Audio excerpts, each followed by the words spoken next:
सभी साथियों का एक बार मैं स्वागत करता हूं, अभिनंदन करता हूं अपने स्टडी विद ऑनलाइन पोर्टल पर। एक बार सभी लोगों को नमस्कार। सभी लोग लाइव आ जाइए फटाफट। आपकी ज्योग्राफी की जो एमसीक्यू क्लास है वो स्टार्ट हो चुकी है, तो फटाफट लाइव आ जाइए। ज़्यादा से ज़्यादा लोगों तक वीडियो को शेयर कर दीजिए। और उन साथियों से निवेदन कर रहा हूं मैं जिन्होंने अभी तक चैनल सब्सक्राइब नहीं किया है, क्योंकि चैनल अगर सब्सक्राइब कर लिया है तो अच्छी बात है, बट नहीं किया है तो आप चैनल को सब्सक्राइब कर लें और जो बगल में बेल आइकन है उसको प्रेस कर दें, जिससे जो भी वीडियो हमारे चैनल पर किसी भी सब्जेक्ट के अपलोड किए जाएंगे उनका नोटिफिकेशन सबसे पहले आप लोगों को मिल जाएगा। ठीक है, तो चलिए फटाफट हम लोग अपने वीडियो को शुरुआत करते हैं। और आपके सामने 25 एमसीक्यू के बहुत ही महत्वपूर्ण प्रश्न होते हैं। इन प्रश्नों का आंसर आपको 10 से 20 सेकंड के अंतर्गत देना होता है। ठीक है, तो सबसे पहले एक बार कमेंट करके बताइए क्या मेरी आवाज आप लोगों तक पहुंच पा रही है। बिल्कुल, तो चलिए शुरुआत करते हैं। लाइव आ जाइए। पहला प्रश्न आपके सामने है, पढ़ते हैं और 20 सेकंड का समय आपके सामने है। गोदावरी, महानदी, नर्मदा, ताप्ती नदियों का उनकी लंबाई के अवरोही क्रम में सही क्रम क्या है। अवरोही क्रम में उनका सही क्रम क्या है। ठीक है, तो गोदावरी, महानदी, नर्मदा, ताप्ती, गोदावरी, नर्मदा, महानदी, ताप्ती, नर्मदा, गोदावरी, ताप्ती, महानदी, या नर्मदा, तापी, गोदावरी, महानदी। ये सभी प्रकार की प्रायद्वीपीय नदियां हैं। इन प्रायद्वीपीय नदियों का अवरोही क्रम, ठीक है, लंबाई के आधार पर आपको सही क्रम बताना है। बताइए क्या आंसर हो सकता है। तो अवरोही का मतलब क्या है कि बड़ी से छोटी। ठीक है, बड़ी से छोटी क्रम में देखा जाए तो दो ऑप्शन है। सबसे बड़ी नदी होती है गोदावरी, तो गोदावरी प्रायद्वीपीय भारत की सबसे लंबी नदी है, प्रमुख नदी है, तो गोदावरी के यहाँ दो ऑप्शन दे रखे हैं। ठीक है, लेकिन गोदावरी के बाद दूसरी सबसे प्रायद्वीपीय लंबी नदी है नर्मदा, तो महानदी वाला ऑप्शन सही नहीं हो सकता, तो बी वाला ऑप्शन सही होगा। सबसे ज्यादा गोदावरी, उसके बाद नर्मदा, फिर महानदी, उसके बाद ताप्ती। ठीक है, तो ये क्रम कुछ इस तरीके का रहेगा आपका। तो आपके सामने है ऑप्शन बी है इसका सही आंसर, और इसका हम लोग एक्सप्लेनेशन एक बार कर लेते हैं। ठीक है, तो दिया हुआ होगा लंबाई के अवरोही क्रम के अनुसार बी क्रम सही है। गोदावरी की लंबाई लगभग 1465 किलोमीटर के आसपास है। ये मुख्य नदी महाराष्ट्र, तेलंगाना, छत्तीसगढ़ और आंध्र प्रदेश के राज्यों से होकर बहती है और अंत में बंगाल की खाड़ी में गिर जाती है। नर्मदा नदी दूसरी सबसे लंबी नदी है जो 1312 किलोमीटर है। ये मध्य प्रदेश से निकलती है, महाराष्ट्र से होते हुए गुजरात के रास्ते बहती है और अंत में कैंबे की खाड़ी में गिर जाती है जो भी अरब सागर में है। महानदी की लंबाई की बात करें तो 858 किलोमीटर है। यह नदी छत्तीसगढ़ से निकलती है और उड़ीसा राज्यों से प्रवेश करते हुए बहते हुए बंगाल की खाड़ी में गिर जाती है, मिल जाती है। और तापी नदी की बात करें, इसे ताप्ती नदी कहते हैं। ये छोटी नदी है जिसकी लंबाई 724 किलोमीटर है। इसका ये महाराष्ट्र, गुजरात, मध्य प्रदेश इन राज्यों से होकर बहती है और अंत में अरब सागर में मिल जाती है। इसका सही क्रम क्या है कि पहले मध्य प्रदेश से निकलती है, मध्य प्रदेश से ये आपका गुजरात और महाराष्ट्र के बाया होकर जाती। ठीक है, तो ये चार नदियों का क्रम है, चारों प्रायद्वीपीय नदियां हैं। ऑप्शन बी सही है, स्क्रीनशॉट ले लीजिए। अब हम चलते हैं क्वेश्चन नंबर 2 पर। दूसरा क्वेश्चन है, निम्नलिखित में से कौन सा कथन सही नहीं है। तो पहला क्वेश्चन है, भारत विश्व में नाइट्रोजनी उर्वरकों का दूसरा सबसे बड़ा उत्पादक है। ठीक है, सही नहीं है, गलत छाटना है। बिल्कुल है, भारत दुनिया का 9वां सबसे बड़ा इस्पात उत्पादक देश है। भारत दुनिया में रेशम का दूसरा सबसे बड़ा उत्पादक है और कोयला उत्पादन में भारत का विश्व में तीसरा स्थान है। तो सही आंसर इसमें नहीं वाला छाटना है, तो बी वाला। भारत दुनिया का 9वां सबसे बड़ा उत्पादक देश नहीं है, उससे पहले ही है, तो बी आंसर आपका सही रहेगा। बाकी सभी आंसर सही हैं। एक बार व्याख्या देखते हैं, यानी क्या बताता है, 1 मिनट है यार।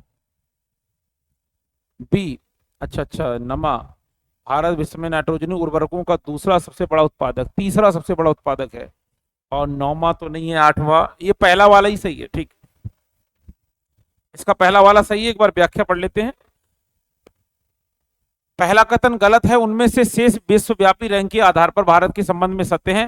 भारत में विश्व में नाइट्रोजन उर्वरकों का तीसरा सबसे बड़ा उत्पादक है। ठीक है, तो यही वाला आपका आंसर लगा देना है आपको। अब चलते हैं हम लोग क्वेश्चन नंबर 3 पर। पहले पढ़ते हैं इसको। निम्नलिखित में से किसका भारत में सबसे बड़ा शिपयार्ड है। यानी बहुत बड़ा शिपयार्ड कहाँ है, कोलकाता में, कोची में, बंदरगाह में, सॉरी मुंबई में, विशाखापट्टनम में। जितने शिपयार्ड होंगे बंदरगाह वाले स्थानों पर होंगे। बताइए ऑप्शन क्या हो सकता है क्वेश्चन नंबर 3 का। तो सबसे बड़ा शिपयार्ड कोची में है। कहाँ है, कोची में। तो एक बार हम लोग व्याख्या देखते हैं। कोची, जिसे कोचीन के नाम से भी जाना जाता है, केरल राज्य का शहर है। भारत में सबसे बड़े शिपयार्ड का घर है। इसे बंदरगाह शहर में शिपयार्ड द्वारा विभिन्न सेवाएं प्रदान की जाती हैं, जो प्लेटफॉर्म, आपूर्ति जहाजों के साथ साथ तेल टैंकरों के निर्माण की सुविधा भी प्रदान करता है। ठीक है, तो ये सबसे बड़ा शिपयार्ड जो है वो आपका कोची में है, जिसे आज के समय में कोचीन या कोची भी कहते हैं। चलिए अगला प्रश्न चलते हैं, चौथा। चौथे में सूची दे रखी है और इस सूची 1 को सूची 2 से मिलाना है। तो राष्ट्रीय सरकरा संस्थान, राष्ट्रीय सरकरा संस्थान जो है, ठीक है,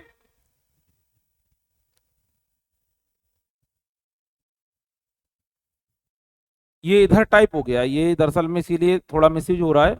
ये कानपुर इधर दे रखा है, तो ये इधर काट कर मैं 5वें नंबर पर जोड़ रहा हूं। तो भाई तो मैं कह रहा था कि भाई राष्ट्रीय सरकरा संस्थान तो कानपुर में है, ठीक है। अब है कि मिश्रा धातु निगम लिमिटेड, यानी मिश्र, ये मिश्र धातु होगा यार, ये मिश्र धातु है, ठीक है। मिश्र धातु निगम लिमिटेड, ये हैदराबाद में है, ठीक है। और उसके बाद सैन्य कानून संस्थान, सैन्य कानून संस्थान ये दिल्ली में है, ठीक है। और उसके बाद आपका राष्ट्रीय एकता संस्थान, राष्ट्रीय एकता संस्थान ये पुणे में है। तो यहाँ देहरादून का कोई विकल्प या ऑप्शन नहीं है, इसका मतलब डी वाला सही है, डी वाला सही है। एक बार आप इसका स्क्रीनशॉट ले सकते हैं, वही चीज व्याख्या में दे रखी है, मैंने डायरेक्टली बता दी। तो देखिए राष्ट्रीय सरकरा संस्थान 1936 में स्थापित कानपुर में एक संस्थान है, ये 1936 बना था। यह चीनी और संबद्ध उद्योग के लिए अनुसंधान, प्रशिक्षण और सलाहकार सेवाओं में शामिल है, ठीक है। मिश्र धातु निगम लिमिटेड रक्षा उत्पादन विभाग, रक्षा मंत्रालय द्वारा भारत सरकार के प्रशासनिक नियंत्रण के तहत एक विशेष सार्वजनिक क्षेत्र का उपक्रम है। यह हैदराबाद तेलंगाना में स्थित है। भारत में धातु, धातु मिश्र, धातु निर्माण सुविधा में माहिर है, ठीक है।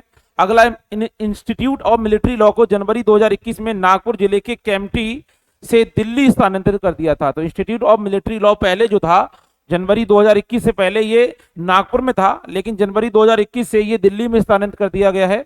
और अगला है पुणे में स्थापित राष्ट्रीय एकता संस्थान सभी रैंकों और धार्मिक शिक्षकों को प्रशिक्षण प्रदान करता है। इनके बारे में कुछ थोड़ी थोड़ी डिटेल है, आप इन सभी डिटेल का एक बार स्क्रीनशॉट जरूर ले लीजिए, क्योंकि कहीं ना कहीं ये फायदा देगा आपके लिए, ठीक है। तो आप इन सबका स्क्रीनशॉट ले लीजिए जो कलेक्टिव डेटा है आपके लिए। तो चलिए अब हम चलते हैं अपने क्वेश्चन नंबर 5 पर। 5 क्वेश्चन कह रहा है कि नंदा देवी शिखर किसका भाग है, नंदा देवी शिखर किसका भाग है। ये असम हिमालय का है, कुमायूं हिमालय का है, नेपाल हिमालय का है, पंजाब हिमालय का है, ठीक है। तो किस प्रकार के हिमालय का भाग है, तो नंदा देवी शिखर, तो ये एक प्रकार का कुमायूं हिमालय का भाग है। किसका, कुमायूं हिमालय का भाग है, जो उत्तराखंड के आसपास पड़ता है। नंदा देवी चोटी भी आपकी उत्तराखंड में ही पड़ती है। दरअसल में क्या होता है कि हिमालय वैसे 4 भागों में डिवाइड होता है, लेकिन हिमालय को प्रादेशिक क्षमता के आधार पर, प्रशासनिक सेवा के आधार पर, राज्यों के आधार पर डिवाइड कर दिया। लेकिन सामान्यतः अगर देखें तो हिमालय के 4 भाग हैं जो उनकी विशेषताओं के आधार पर बताए जाते हैं, जिसमें से सबसे पहला हिमालय का भाग है जिसका नाम है ट्रांस हिमालय। दूसरा हिमालय है जिसका नाम है बृहद हिमालय या बृहत हिमालय, महान हिमालय, हिमाद्री हिमालय। तीसरा जो हिमालय है उसका नाम है आपका लघु हिमालय। और सबसे छोटा हिमालय है, जो सबसे लास्ट हिमालय है, जिसका नाम है शिवालिक हिमालय, जो भारत के उत्तर विशाल मैदान से मिलता है। तो ये कुमायूं हिमालय में थोड़ी सी डिटेल हम लोग यहाँ पर दे दिए हुए हैं, जरा थोड़ा पढ़ लेते हैं। तो देखिए नंदा देवी चोटी, नंदा देवी चोटी कुमायूं हिमालय के एक भाग में है। कुमायूं हिमालय उत्तराखंड में स्थित है, जो पश्चिम मध्य खंड में शामिल है। उत्तर भारत में हिमालय है, कुमायूं के नाम से जाना जाता है। हिमालय काली नदी से सतलज नदी के बीच 320 किलोमीटर फैला हुआ है। ये जो डिटेल दे रखी है इन्होंने, ये उत्तराखंड हिमालय की इन्होंने डिटेल दे रखी है। और एक्चुअल में मैंने बताया था हिमालय आपके 4 प्रकार से है।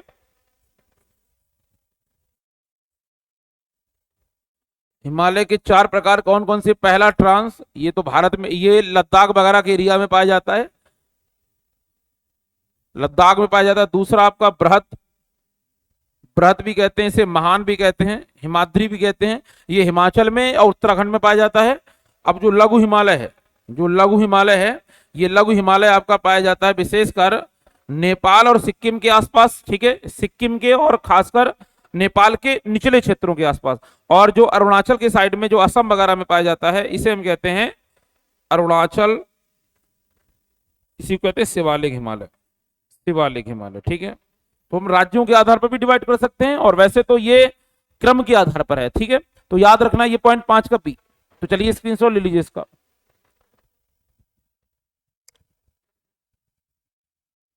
6 का क्वेश्चन, निम्नलिखित कथनों पर विचार करिए।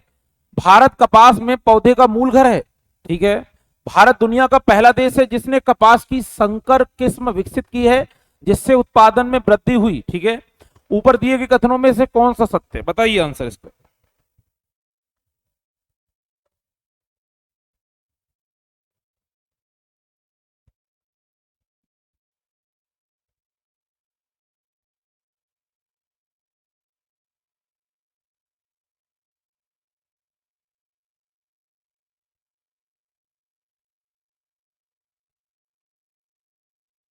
तो देखिए इसके में दोनों आंसर सही हैं, तो एक केवल एक कह रहा है, एक केवल दो, तो दोनों सही हैं, बाकी तो कोई संबंध तो पूछ नहीं रहा है। तो एक है दो, दोनों सही हैं, ठीक है, तो दोनों ऑप्शन सही है। कैसे जरा देख लेते हैं। भारत कपास के पौधे का मूल घर है। 1970 में 1970 में हाइब्रिड कपास विकसित करने वाला पहला देश था, जिसे विभिन्न आनुवंशिक लक्षणों वाले दो मूल उपभेदों को पार करके बनाया गया था।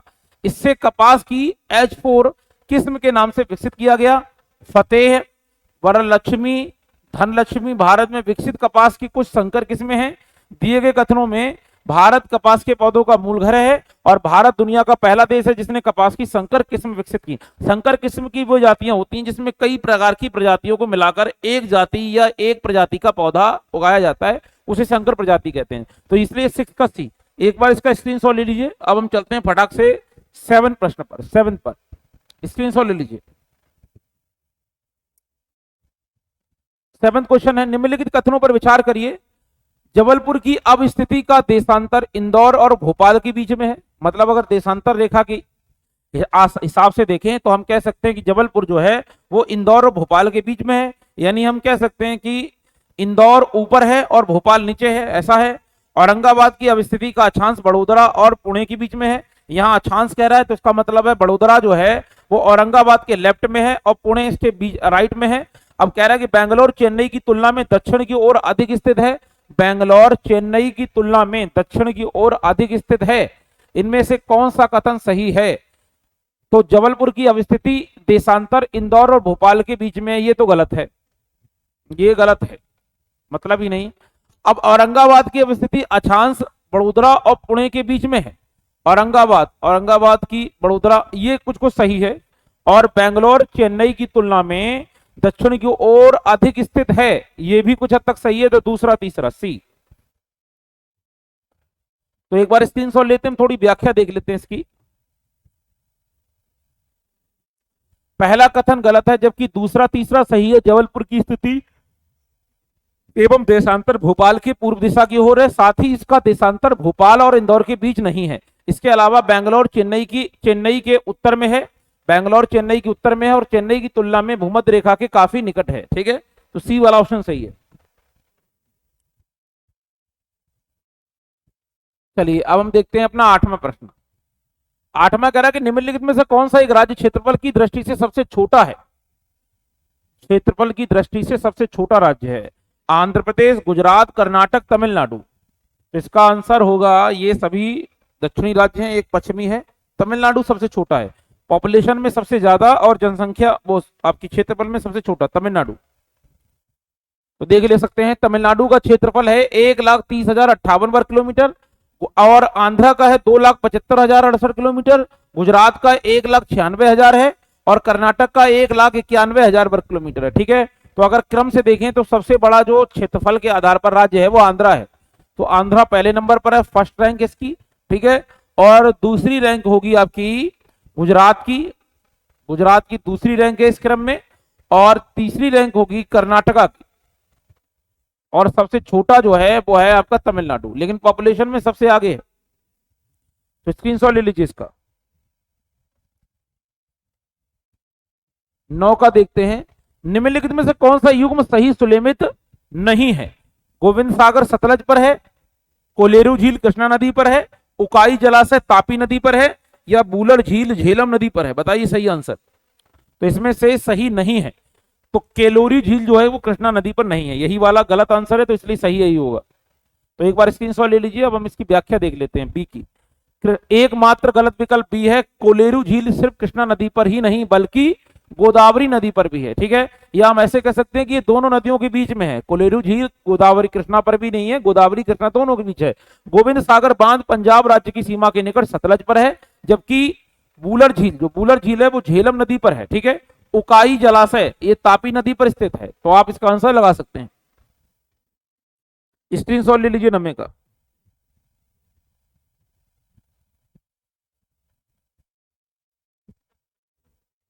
निम्नलिखित नगरों में कौन सा कर्क रेखा के निकट है? तो कर्क रेखा भारत को बीचों बीच डिवाइड करती है, भारत के 8 राज्यों से गुजरती है, ठीक है। तो दिल्ली बहुत ऊपर है। जोधपुर अगर देखा जाए तो जोधपुर आपका राजस्थान में है, ये भी ऊपर है। नागपुर देखा जाए तो नागपुर नजदीक है, लेकिन सबसे नजदीक होगा कोलकाता। पश्चिम बंगाल के आसपास जा रही है तो सबसे नजदीक आपका कोलकाता होगा। एक बार व्याख्या पढ़ लेते हैं इसकी। अक्षांश के साथ कोलकाता शहर कर्क रेखा उत्तरी उष्णकटिबंधीय के निकटतम है, ठीक है, जिसका मान है Kolkata city with the latitude, इसका एक मान भी दिया है 22.5 डिग्री। 11वां देखते हैं। भारत का विश्व में फल उत्पादन में प्रथम स्थान है और तंबाकू के निर्यात में भारत का विश्व में दूसरा स्थान है। इसमें कथन बताइए कौन से सही है कौन से गलत है, जल्दी से।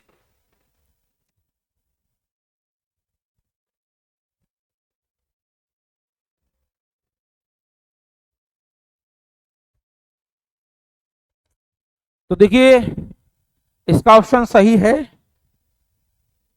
डी।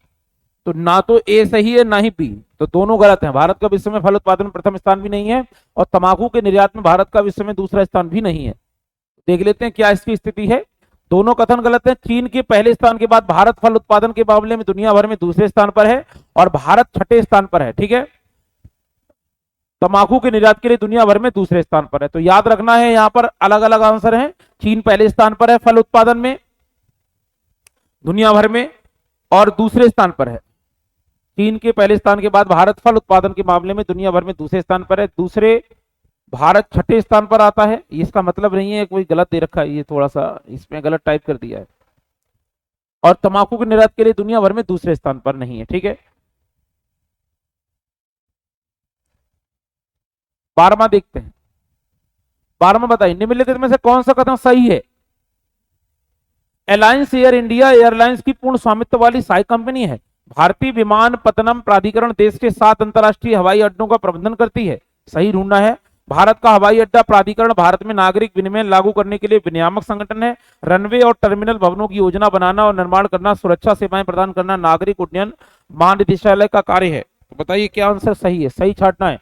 तो सही वाला यही है, एयरलाइंस एयर इंडिया एयरलाइंस की पूर्ण स्वामित्व वाली सहायक कंपनी है। पहला वाला सही है, बाकी सारे गलत हैं। कैसे जरा देख लेते हैं। तो अलायंस एयर का गठन वर्ष 1996 में हुआ था और एक हवाई यातायात को विनियमित करने के लिए भारतीय एयरलाइंस की पूर्ण स्वामित्व वाली सहायक कंपनी है, ठीक है। बाद में इस एयरलाइंस को कार्गो एयरलाइंस के में बदलने की योजना बनाई गई थी, ठीक है। बाद में इसे कार्गो एयरलाइंस के रूप में बना दिया गया था। तो जल्दी से स्क्रीनशॉट ले लीजिए इसका। अब हम चलते हैं 13वें प्रश्न पर। 13वां प्रश्न आपके सामने है। सही कथन पर विचार करना है। टेक्सास का पेड़ प्राकृतिक रूप से हिमालय में पाया जाता है। सही है। टेक्सास ट्री को रेड डाटा बुक में सूचीबद्ध किया गया, बिल्कुल सही है। टेक्सास वृक्ष से टेक्सोल नामक औषधि प्राप्त होती है जो पार्किंसन रोग में प्रभावी होती है, ये गलत है। तो 1-2 सही है।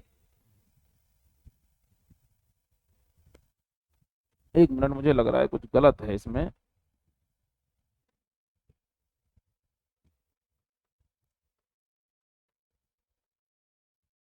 एक दो सही है, यानी बी सही है, बिल्कुल बी वाला सही होगा। कैसे जरा देख लेते हैं, पढ़ सकते हैं आप लोग। टेक्सास पेड़ के बारे में कथन 1-2 सही है। यह स्वाभाविक रूप से होने वाली हिमालय में टेक्सास वॉलिचियाना जुक्स को रेड डाटा बुक में शामिल किया गया है। यह रोगी के शरीर में कैंसर कोशिकाओं के विकास को बाधित करता है और यह डिंबा ग्रंथि के कैंसर और स्तन कैंसर के लिए बहुत मददगार होता है, ठीक है। चलिए स्क्रीनशॉट ले लीजिए। अब चलते हैं 14वें प्रश्न की तरफ। 14वां प्रश्न आपके सामने है। निम्नलिखित में से किस केंद्र शासित प्रदेश में ओंगे जनजाति के लोग रहते हैं, बताइए कौन से राज्य में रहते हैं।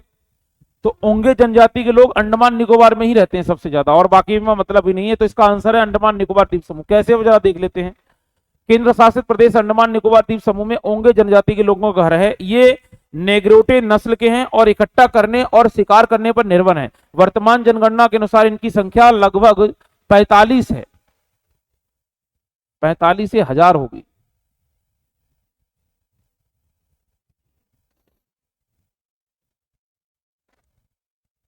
पंद्रहवां क्वेश्चन आपके सामने है। 15वें में क्या सही है, सही कथन छांटना है। निम्नलिखित में से कौन सा कथन सही नहीं है, अच्छा गलत का छांटना है। भारत में सबसे बड़ा बौद्ध मठ असम में है। नागालैंड में कोन्यान भाषा बोली जाती है, बिल्कुल सही है। विश्व का सबसे बड़ा नदी द्वीप असम में है, माजुली, बिल्कुल सही है। सिक्किम भारतीय संघ का सबसे कम जनसंख्या वाला राज्य है, बिल्कुल सही है। तो भारत में सबसे बड़ा बौद्ध मठ असम में है, यही वाला गलत है। तो गलत है, वही सही है, ठीक है, क्योंकि गलत कथन ही छटवा रहा है। एक बार देख लेते हैं इसको। भारत का सबसे बड़ा बौद्ध मठ असम में नहीं है बल्कि भारत के अरुणाचल प्रदेश में है, ठीक है। इस मठ को तवांग मठ के नाम से जाना जाता है और यह भारत का सबसे बड़ा मठ है, जिसे 1680-81 में मेराग लावा गोदरेज ग्योत्सो ने खोजा था, जो अरुणाचल प्रदेश में, और अरुणाचल प्रदेश में काफी ज्यादा बौद्धों का एक वर्चस्व रहता है। तो स्क्रीनशॉट ले लीजिए जल्दी से आप लोग। 16, इस पर भी हमें कथन देखने हैं, क्या क्या सही है गलत है। राष्ट्रीय ताप विद्युत निगम में जल विद्युत क्षेत्र में विविधीकरण किया है, सही है। Power grid corporation of India ने दूरसंचार क्षेत्र में विविधीकरण किया है, यह भी सही है।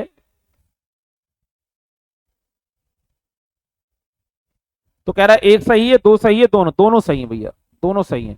यानी ये बिजली बनाने की सबसे बड़ी कंपनी है राष्ट्रीय ताप विद्युत निगम, जिसको शॉर्ट में कहते हैं एनटीपीसी, ठीक है। तो एक बार व्याख्या देख लेते हैं। उपरोक्त दोनों कथन सही है। नेशनल थर्मल पावर कॉर्पोरेशन ने वर्तमान में हिमाचल प्रदेश में कोल डैम परियोजना शुरू की है, जो जल विद्युत परियोजनाओं में से एक है। इसके अलावा दूसरे बयान में किया गया power grid corporation of India दूरसंचार क्षेत्र में भी सक्रिय हो रहा है, ठीक है। तो मेन काम इसका वैसे इस कंपनी का बिजली बनाने का ही है, और एक भारत की ये महारत्न कंपनी है, भारत की महारत्न कंपनियों के अंतर्गत आती है। तो स्क्रीनशॉट ले लीजिए इसका भी।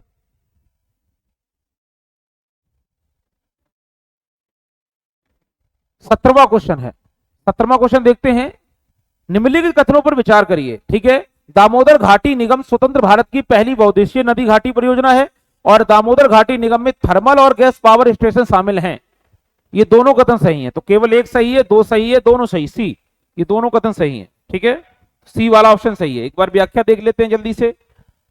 पहले और दूसरे दोनों कथन सत्य हैं। दामोदर घाटी निगम स्वतंत्र भारत की पहली बहुउद्देशीय नदी घाटी परियोजना है, जिसमें गैस और थर्मल पावर स्टेशन शामिल हैं। इस निगम के पास मुख्य परियोजना के रूप में पंचायत, तिलैया, मैथन और कुनार बांध हैं, और बोकारो, दुर्गापुर, मेंजिया में थर्मल पावर स्टेशन भी हैं।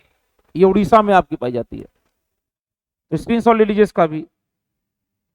अब चलते हैं 18वें प्रश्न की तरफ। 18वां प्रश्न कह रहा है, भारतीय राज्यों के बीच में निम्नलिखित कथनों पर विचार करें। आंध्र प्रदेश की सबसे लंबी तटरेखा है, गलत। गुजरात में सबसे ज्यादा हवाई अड्डे हैं, गुजरात में सबसे ज्यादा हवाई अड्डे हैं, गुजरात में सबसे ज्यादा हवाई अड्डे हैं।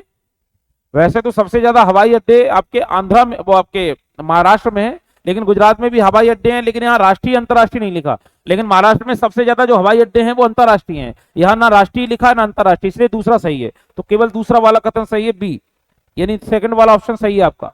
तो पढ़ लेते हैं एक बार। केवल दो कथन सही है। आंध्र प्रदेश के पास भारत की सबसे लंबी तटरेखा नहीं है, इसके बजाय गुजरात के पास 1600 किलोमीटर की लंबी तटरेखा है।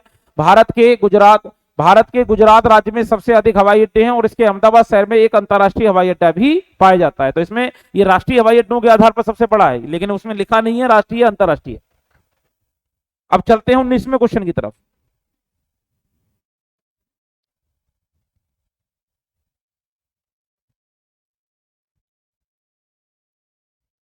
अब लिस्ट 1 को लिस्ट 2 से मिलाना है। एक तरफ खनिज दे रखे हैं, दूसरे तरफ स्थान दे रखे हैं। बताइए इसका आंसर।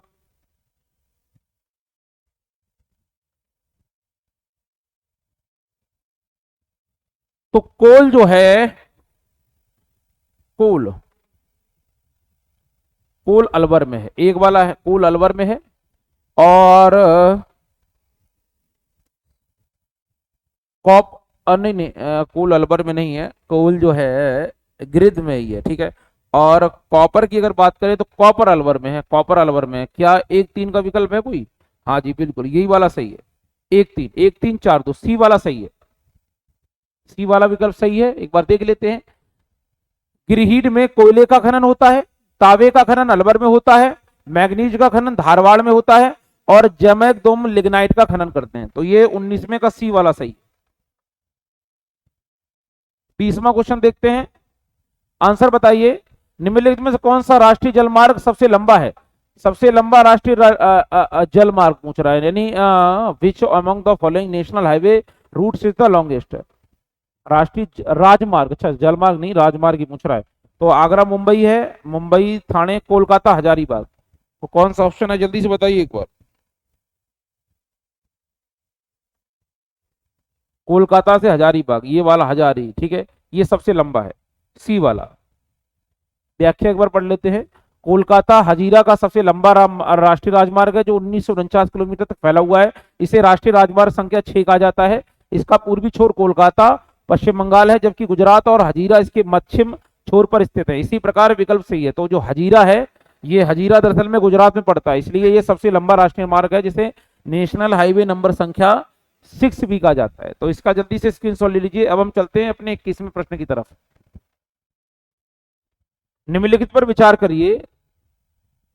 महादेव पहाड़ियां, सह्याद्री पहाड़ियां, सतपुड़ा रेंज। उपरोक्त का उत्तर से दक्षिण का सही क्रम क्या है? तो सबसे पहले महादेव है, फिर सतपुड़ा है, फिर पश्चिमी घाट। सी वाला सही है इसका। पढ़ सकते हैं एक बार। उत्तर से दक्षिण तक 3 पहाड़ों के लिए सबसे उपयुक्त महादेव हिल्स मध्य प्रदेश में है, जो सबसे ऊपर है। उनके नीचे सतपुड़ा रेंज पाई जाती है जो मध्य प्रदेश के आसपास ही है, और सह्याद्री पर्वत उसके नीचे महाराष्ट्र से, गुजरात से कर्नाटक, केरल तक फैला हुआ है। स्क्रीनशॉट ले लीजिए।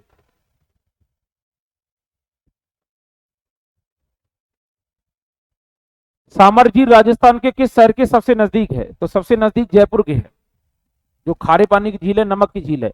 सही विकल्प राजस्थान में जयपुर शहर है, क्योंकि सावर झील इस शहर से मात्र 80 किलोमीटर ही दूर है।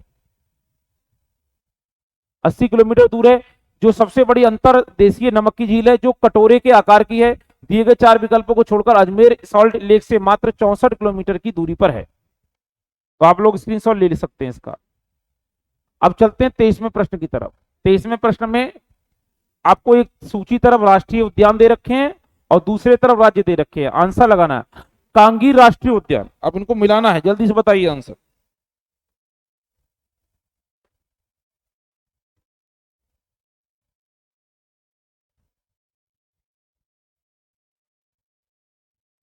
कांगेर घाटी, जो कांगेर घाटी राष्ट्रीय उद्यान है,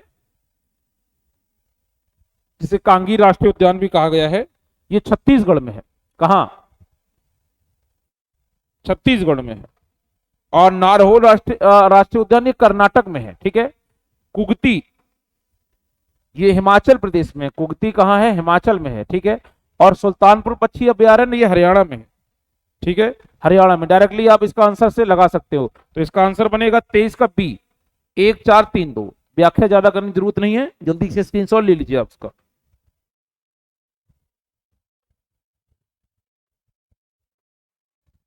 चौबीसवां, निम्नलिखित में से कथन सही नहीं है। गलत कथन छाटना है, बताइए। संकीर्ण मोर्चा और व्यापक रियर के साथ खड़ी उच्च ज्वार का अनुभव करती है, ये सही है। ज्वारीय धाराएं तब होती हैं जब एक खाड़ी एक संकीर्ण चैनल द्वारा खुले समुद्र से जुड़ी होती है, ये सही नहीं है। और देखते हैं, टाइडल बोर तब होता है जब ज्वार किसी नदी के सकरे उथले मुहाने में प्रवेश करता है, ये भी सही है। और हुगली नदी के मुहाने की ज्वारीय प्रकृति एक बंदरगाह के रूप में कोलकाता के लिए अत्यंत महत्वपूर्ण है, बिल्कुल सही है। तो इसका गलत आंसर हमें छाड़ना है, वो है बी, ये वाला आंसर है। कैसे, जरा देख लेते हैं, एक बार पढ़ते हैं इसको। बयान बी को छोड़कर सभी 3 बयान सही है। ज्वार की धाराएं ज्वार के गिरने और उठने के संयोजन के कारण होती हैं। लंबवत ज्वार पानी को क्षैतिज दिशा में ले जाते हैं, इसलिए बी वाला सही है। अब 25वां क्वेश्चन देखते हैं। 2 कथन है। बेंगलुरु में मंगलुरु की तुलना में बहुत अधिक औसत वार्षिक वर्षा होती है, गलत है, ऐसा नहीं है। बेंगलुरु में मंगलुरु की तुलना में बहुत अधिक औसत वार्षिक वर्षा होती है, गलत नहीं होता है। बेंगलुरु को दक्षिण पश्चिम उत्तर पूर्व मानसून दोनों से वर्षा प्राप्त होने का लाभ होता है, ये सही है। एक ही सही है, तो इसका मतलब ए सत्य हो नहीं सकता, तो डी बचा है। तो डी में ए असत्य है और आर सत्य, दोनों है ही नहीं, तो डी ऑप्शन। कैसे, जरा देख लेते हैं। बेंगलुरु में मंगलुरु से अधिक वर्षा नहीं होती, इसलिए मंगलुरु वर्षा छाया क्षेत्र में स्थित है, जबकि मंगलुरु नहीं है, इसलिए दोनों क्षेत्रों में वर्षा का अंतर है। एक में 200 मिलीमीटर वर्षा होती है, जबकि दूसरे में मुश्किल से 500 मिलीमीटर ही वर्षा होती है। मंगलुरु की बात करें तो मंगलुरु बंदरगाह है, जो आपके अरब सागर के तट पर पश्चिमी तटीय क्षेत्र के किनारे बसा है, जबकि बेंगलुरु जो है वो अंदर है, तो वो बंदरगाह नहीं है। ये भी पॉइंट आप लोगों को याद करना है, ठीक है। तो ये थे आपके 25 महत्वपूर्ण प्रश्न ज्योग्राफी के, जो हम लोगों ने कवर किए। आई होप आप लोगों को समझ में आए होंगे, सारी चीजें क्लियर हुई होंगी। लेकिन किसी भी प्रकार की दिक्कत है, समस्या है, तो आप कमेंट कर सकते हैं। अपने कमेंट में अपनी समस्या को रख सकते हैं। डिस्क्रिप्शन में हमने टेलीग्राम चैनल का, अपने यूट्यूब चैनल का और सभी का लिंक दिया है, वहां से जाकर आप चैनल को सब्सक्राइब कर सकते हैं। और अभी तक आपने हमारे यूट्यूब चैनल को सब्सक्राइब नहीं किया है तो सब्सक्राइब कर लें और बगल में जो बेल आइकन है उसको भी प्रेस कर दें, ठीक है। और ऐसे ही चैनल को देखने के लिए स्टडी विद चैनल देखते रहें, मेहनत करते रहिए, काम करते रहिए, ईमानदारी जुड़ते रहिए। इसी के साथ हम लोग अपनी बात को यहीं पर समाप्त करते हैं। जय हिंद, जय भारत।